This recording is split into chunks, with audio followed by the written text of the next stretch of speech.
Hello everyone, मैं हूँ आपका आज का एमएस और साथी राधाकांत और मैं आपको आज बताने वाला हूँ टेबल डिज़ाइन ऑप्शन का यूज़ करना। तो हमने जैसे कि हमारे पिछले वीडियो में टेबल इंसर्ट करना देखा था और हमने नोटिस किया था कि इसे हम टेबल इंसर्ट करते हैं और वहाँ पे अपने आप टेबल डिज़ाइन और लेआउट का नया टैब ओपन हो जाता है। जैसे कि अभी हमने जिस टेबल यहाँ पे इंसर्ट किया हुआ है, यहाँ पे हमको टेबल डिज़ाइन और लेआउट का दो नया टैब मिल रहा है। यहाँ पे आज हम देखने वाले हैं टेबल डिज़ाइन टैब के अंदर क्या क्या ऑप्शंस होते हैं, उनका यूज़। तो अब टेबल डिज़ाइन के हम देखते हैं, यहाँ पे टेबल स्टाइल करके एक ऑप्शन है। इसके अंदर हम जैसे ही इसके ड्रॉप डाउन पे क्लिक करते हैं, यहाँ पे हमको बहुत सारे टेबल के डिज़ाइंस मिल जाते हैं।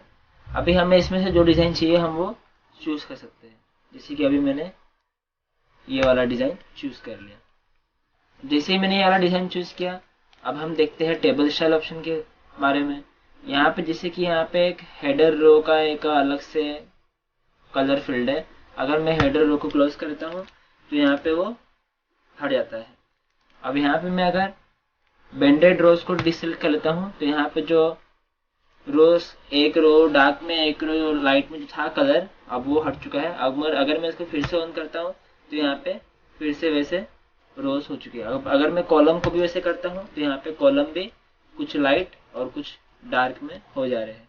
अगर मैं इसको बंद कर दूंगा तो यहाँ पे बस कॉलम ही रहेंगे और रोज के जो बेंडेड रोज थे वो हट जाएंगे। अगर हमको अभी टोटल रो भी चाहिए तो हम अगर इस पे क्लिक करते हैं तो यहाँ पे डबल अंडरलाइन आ जा रहा है, और हमको हेडर रो भी चाहिए तो हम हेडर रो पे क्लिक करें तो यहाँ पे हमारा हेडर रो भी आ जा रहा है। अभी हम इसके और भी ऑप्शन देखते हैं, जैसे कि यहाँ पे शेडिंग दिया हुआ है। अगर हमको पूरे टेबल में शेडिंग चाहिए, पूरे टेबल में हमको कलर फिल करना है तो हम यहाँ से कलर चूज कर सकते हैं। और अगर हमको कलर हटाना है तो यहाँ पे हम आके नो कलर कर सकते हैं।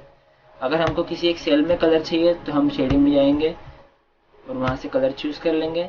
यहाँ पे हमको यहाँ पे कुछ पहले से दिए हुए कलर से यहाँ पे अगर हमको और भी कलर्स चाहिए तो हम मोर कलर्स में जाएंगे। यहाँ पे कुछ स्टैंडर्ड कलर्स भी दिए हुए हैं और यहाँ से हम खुद कलर को कस्टमाइज करके चूज कर सकते हैं। यहाँ पे जैसे हमने ओके कर लिया, यहाँ पे वो कलर आ चुका है।